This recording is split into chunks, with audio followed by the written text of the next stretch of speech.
I was going to avoid talking about this, but what made me want to get on here and talk about it is because I was listening to a premiere video on the Black Alpha Network YouTube channel where he was doing a space on Twitter talking about reparations. And, you know, they were just talking about different things. And this literally triggered back into my head. Now, this is I might as well call it an op-ed hit piece written by Michael Harriot. If y'all don't know who he is, he's basically one of those Democratic shill charlatan people. He's non-FBA, and he wrote this 10-point list about why lineage-based reparations is bad, and he wrote it on the Grio. Now, the reason why he wrote this is because well, you should already know, they pretty much passed in California where they're going to look more into lineage-based reparations, which is strictly for foundational Black Americans who can pretty much trace back their ancestry to the 1800s, you know, chattel slavery. And he wrote this 10-point list. I'm not going to go through the whole list because trust and believe me, the whole list is just trash. Like every point is trash. Even those in the comment section said that, like, what the hell is this? What am I looking at? But I really wanted to address point number 4 because this is the one right here that really stuck out to me. And it pisses me off. And this just shows you right here that as FBA, we are legit on our own. Even when it comes to those in the diaspora, we only look like to an extent because of skin tone. But when it comes to anything else, we are literally on our own. And it seems like ever since this topic of reparations and tangibles came up, that's when everybody else had an issue with it. And I do mean everybody. But I'll leave a link to it and you can read the whole list for yourself if you can stomach it. But point number 4 says Black immigrants receiving reparations is economically better for Black communities.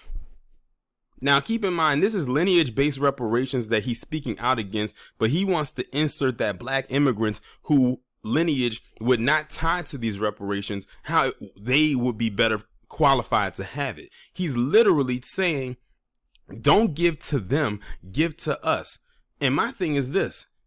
If y'all qualify for reparations, it wouldn't be for what we're trying to get it for. You need to go to your government of your nation and figure out how to do it there. And see, this is literally them trying to bite off of what we're doing. But this doesn't surprise me because historically, we've always led the charge when it comes to a lot of revolutions and stuff like that. And you had other people come in or do the Johnny come lately thing. But you're not going to get what is owed to us before we get our hands on it.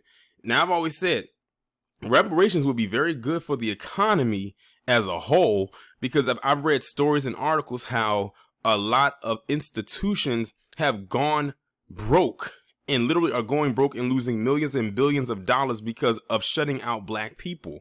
I remember doing a video months ago how they said over the course of 20 years how America has lost trillions of dollars because of how they treated Black people on the job market. They've lost money because of that in various job markets, and they keep doing it. The same thing with Hollywood. The same exact thing. So America would rather go broke than to actually show some kind of fairness to Black people. That's how spiteful this establishment is.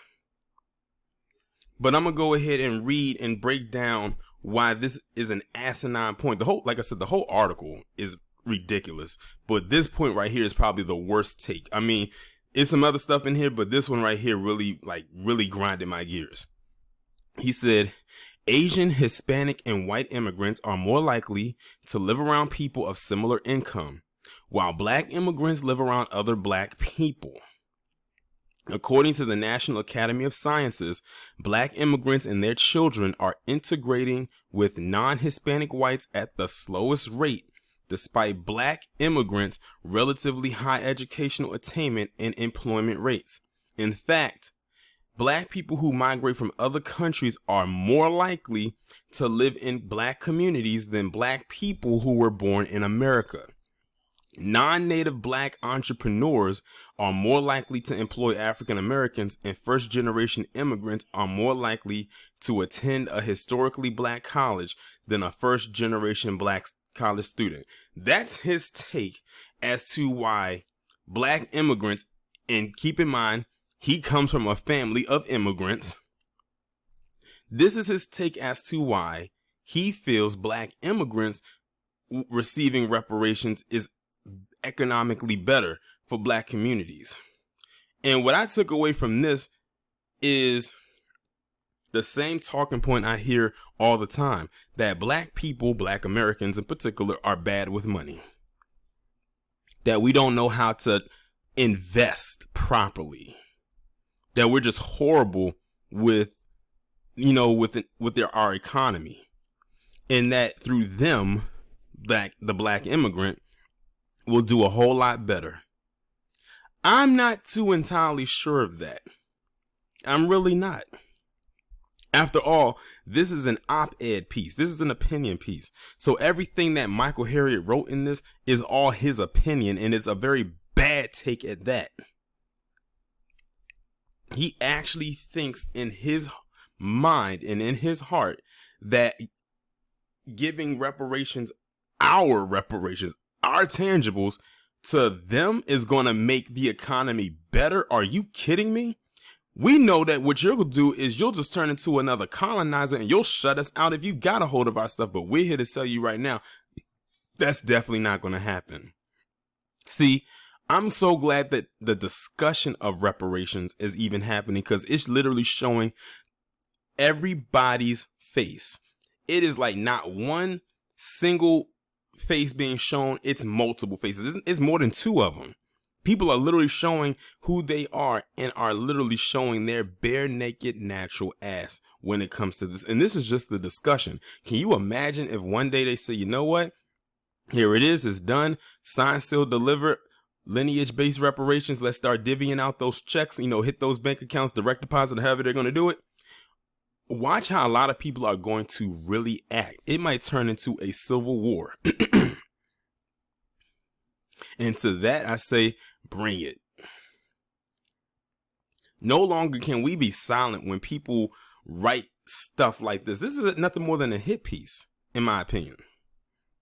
This is an attack on FBA by a non-FBA immigrant, or someone of a descendant of immigrants who has no ties to what it is that we're supposed to be receiving.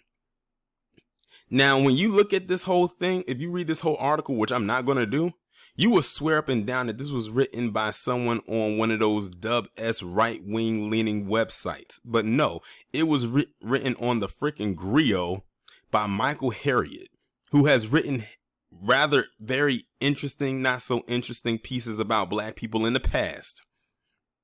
So it doesn't surprise me that he came back with this crap. And I'm telling you, point number 4 is what pissed me off the most, but I'm guaranteeing if y'all have the stomach to read the other 9 points, I'm sure those will piss you off even more. But this is the point that really messed me up. Why is it that you have all these outsiders, whether they're in the diaspora or not, pocket watch everything that black people in America do?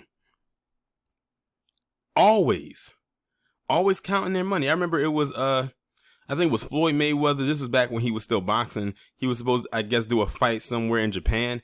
And while they were talking about it, they made sure to throw in how much money he would receive from the fight. Why are you talking about how much he would receive? Just talk about who his opponent is and see if he's going to win. They said Floyd Mayweather, who stands to make this amount of money from this fight. I remember the headline clearly because I think I did a video about it. Why do you have to mention that man's money? What was the point? They always pocket watching black people, and they always think that we are like the worst when it comes to money, as if other groups aren't bad with money.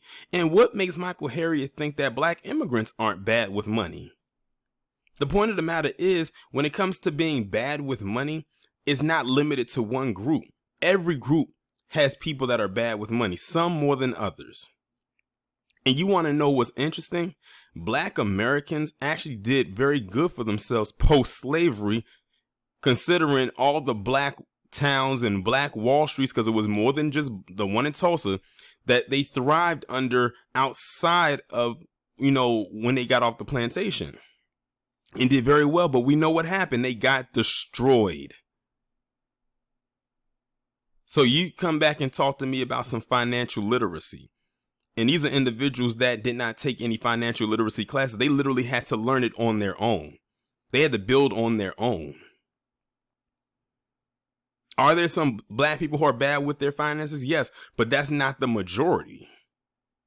Of course, let mainstream media tell it is. And that's another thing, because I was listening to this premiere video on the Black Alpha Network, and the guy was up there basically saying in so many words the same thing that this Michael Harriot is saying, that black people are bad with money. Because they were asking the person who was talking in the space, like, why are you coming at FBA about this, but you wouldn't come at other groups about reparations? And they basically flat out said they couldn't come at them, or they wouldn't go after them. And I said, yeah, because they think that they're the best people with money since sliced bread, or probably since the Monopoly board. That's all it is. We are heavily pocket watched. Well, I got something for them pocket watchers out there. You keep trying to pocket watch me, and you try to dig into my bag, it's going to be a mousetrap, and it's going to snap your goddamn fingers off with your greedy ass. So to Michael Harriot, with this hit piece that you wrote, because that's what it is, you can take it and shove it up your migrant ass.